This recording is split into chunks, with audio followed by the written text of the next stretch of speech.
in maantay aan ku guuleysanay dhagar qabe rabay inuu dilo askari ka tirsan ciidanka deegaanka oo uu askarigii iska difaacay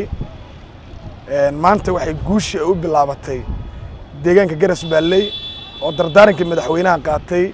ee la dagaala cadawga Garanwaa waxay guushaani ku sugnaan tahay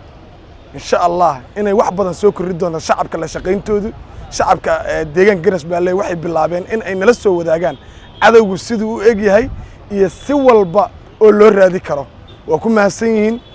maanta ciidamada booliisku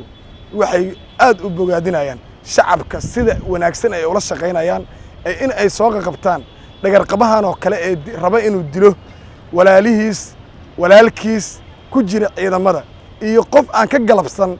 dhibaateynta shacabka muslimiinta ah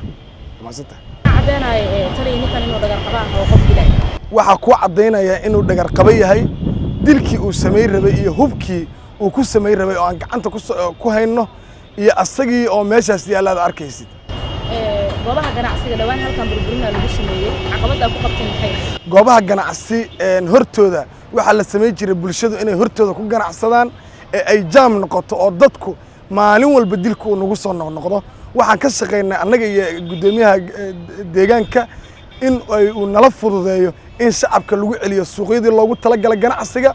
maanta waa ilaahay mahadiis in ay noqotay cadawga markuu bartilmaameedka sameyn rabo in bartilmaameedka meesha uu ka rabay asagii la toogto haddii maalin cagsidan dadka inta halkan loogu dilaayo amniga laga shaqeynayo sidoo noqon kara waa filayaa in guushaas ay noqon doonto mid ay ku farxi doonaan shacabka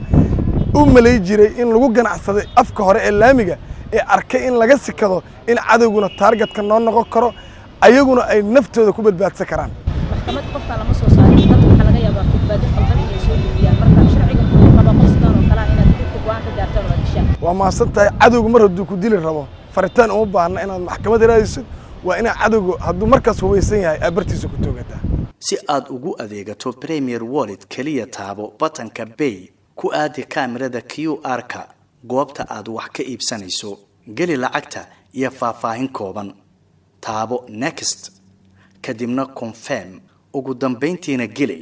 MPin-kaaga si aad u dhamayso iibsashada Premier Wallet waa habka ugu casrisan ee aad ku adeegan karto maalin kasta.